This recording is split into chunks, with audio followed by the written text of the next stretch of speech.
No hay suficiente mano de obra norteamericana disponible y que quiera trabajar en nuestras granjas. Crops are rotting in the United States, and Donald Trump is asking migrants to return. What led the main proponent of anti-immigration measures to call for the return of workers he previously wanted out? Is U.S. agriculture on the brink of collapse? Is this a real agricultural crisis or a political ploy? Let's find out if it's really true or just a naive political strategy by Trump.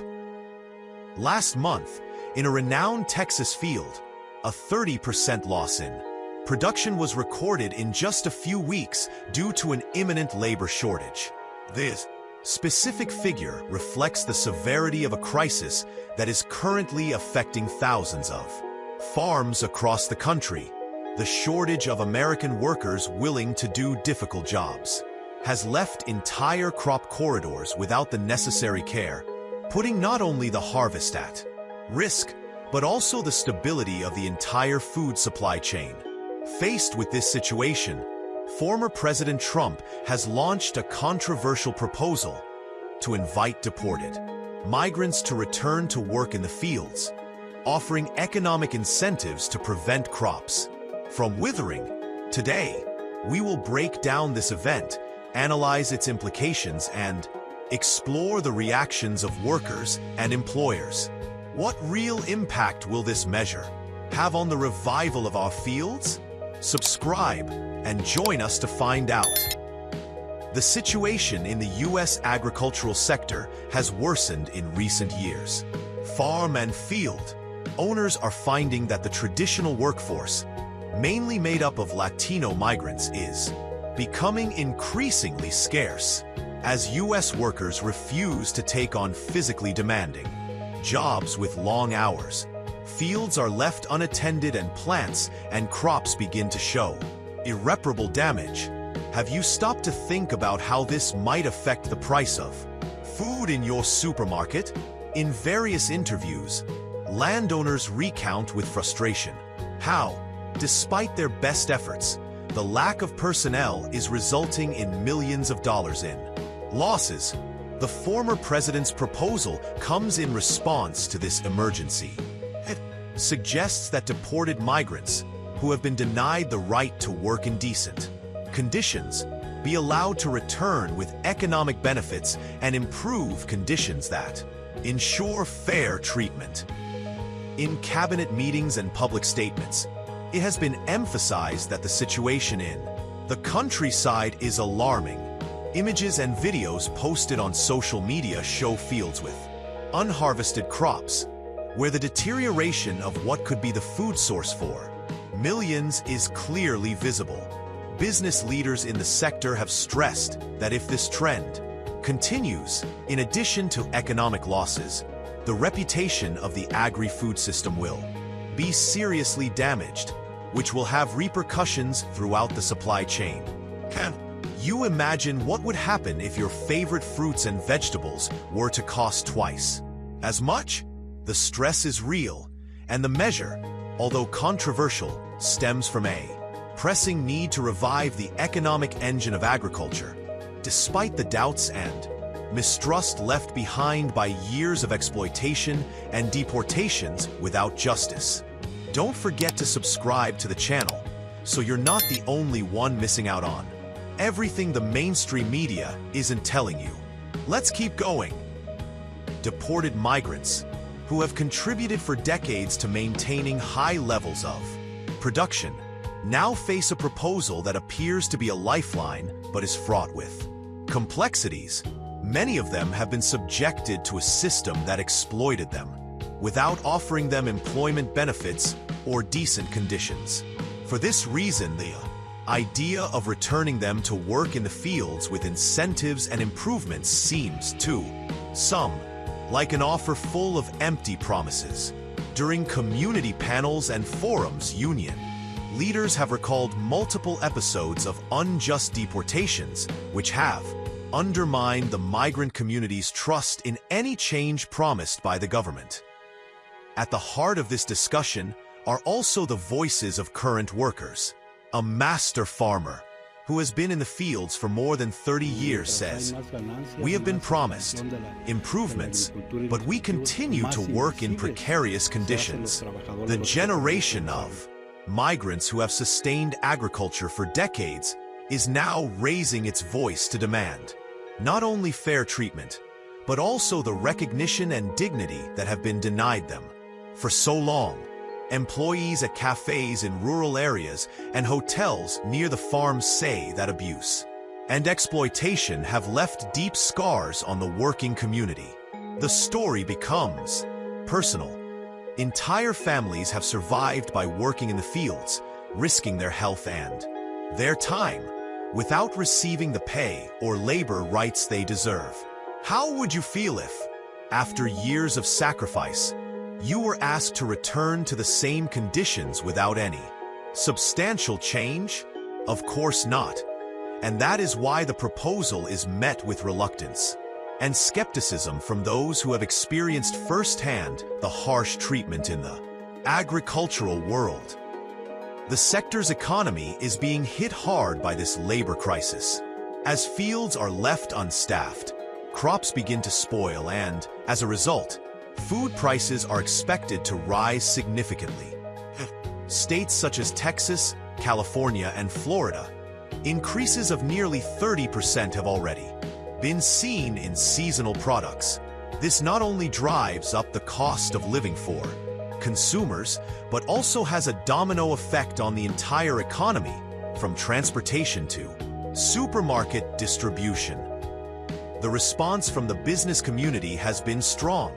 Meetings with more than 250 leaders from 37 states have made it clear that the recovery of the migrant workforce is a crucial step in avoiding an unprecedented crisis in the agricultural sector.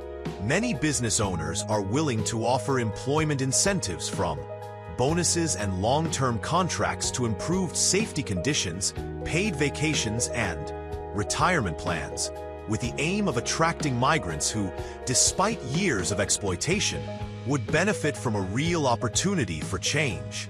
However, while some see this proposal as a possibility for recovery, others argue that the outlook cannot be limited to economic incentives without addressing the deep-rooted problem of broken trust. On the other hand, it should be noted that the labor shortage also affects sectors such as livestock farming. On some ranches, the absence of workers has even jeopardized the basic care of the animals. Some say that if cows are not milked on time, they can suffer irreparable damage, a situation that, if it materializes, could mean devastating economic losses. What would you do if you knew that the future of an entire farm was at stake because there was no one to care for the animals? The link between labor shortages and the impact on food production is undeniable, which is why calls to regularize the situation are becoming increasingly urgent.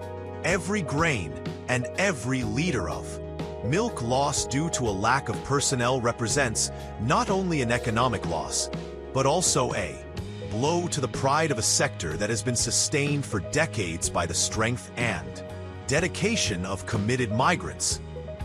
The issue of migrant regularization has been placed at the center of the debate. Former president's proposal suggests that, in order to save what remains of the harvest season, deported migrants be offered the possibility of returning legally to work in the fields.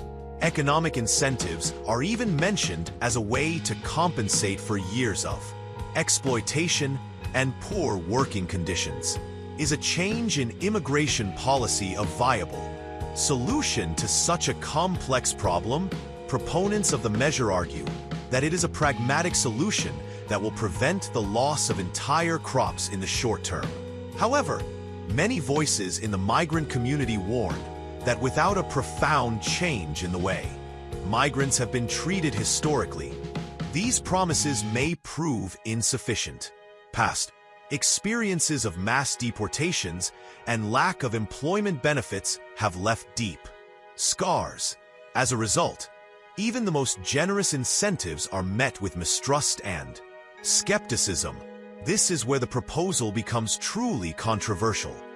While it may offer a quick fix to save the season, will it be able to bring about structural changes in the treatment and recognition deserved by those who have been the backbone of the sector?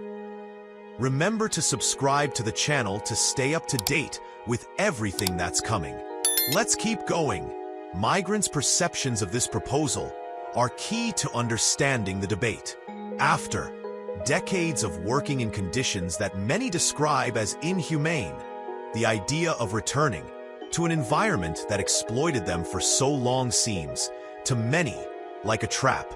Testimonies gathered from various communities indicate that, despite promises of improvements, personal histories of abuse and deportation are difficult to forget. Can you imagine feeling that, despite all your efforts, promises remain mere words? This concern has been amplified on social media and at community meetings, where people question whether the rights and dignity of migrants will truly be respected once they return. Once broken, trust is difficult to repair, and the discussion focuses not only on offering benefits, but also on profoundly transforming the way agricultural work is conceived. The controversy lies in the fact that, while some business leaders argue that it is time for a resurgence, others claim that the first step must be to acknowledge and repair years of injustice.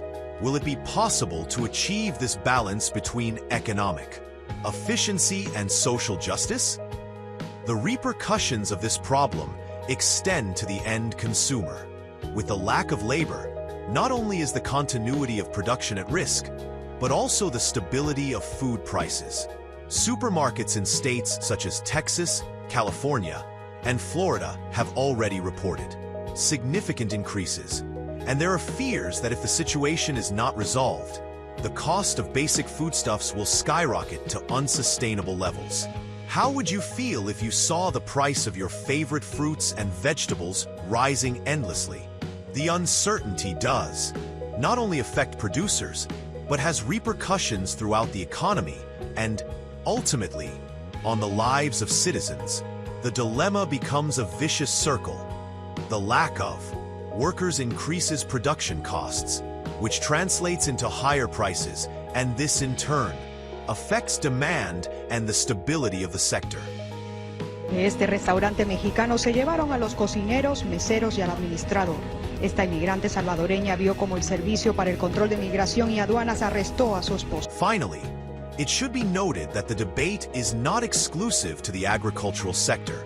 It also affects industries such as construction, hospitality, and cleaning, areas where the shortage of Latino workers has become an imminent concern. Business leaders in these sectors have expressed fears that business closures and project shutdowns are inevitable if the labor crisis is not resolved. It has been discussed in multiple forums that thousands of jobs could be threatened, which would trigger a chain reaction throughout the U.S. economy. Every question on this issue, from what is the future of work in these sectors, to how can we trust promises that have failed before, invites deep reflection. What do you think? Do you believe that the proposed solution is realistic or just a stopgap measure that masks structural problems? The answer to this question is vital to understanding the future of a country that depends, to a large extent, on the contribution of those who have historically been invisible. Ultimately, what is at stake today is a very complex challenge that goes beyond saving a harvest season. The proposal to bring back deported migrants through economic incentives and better working conditions has sparked a deep debate about dignity, justice, and recognition of years of exploitation, while some business leaders and authorities claim that this measure is the only way to prevent the collapse of key sectors such as agriculture and livestock. Many migrants and their advocates are hesitant to place their trust in promises that have been part of a history of abuse. Uncertainty reigns as they face the possibility of returning to an environment that did not guarantee them fair treatment? Will it be possible to transcend that past and create a system in which respect and equity prevail? Your opinion is crucial in this debate. Leave your comment and subscribe to the channel so that together we can drive real change.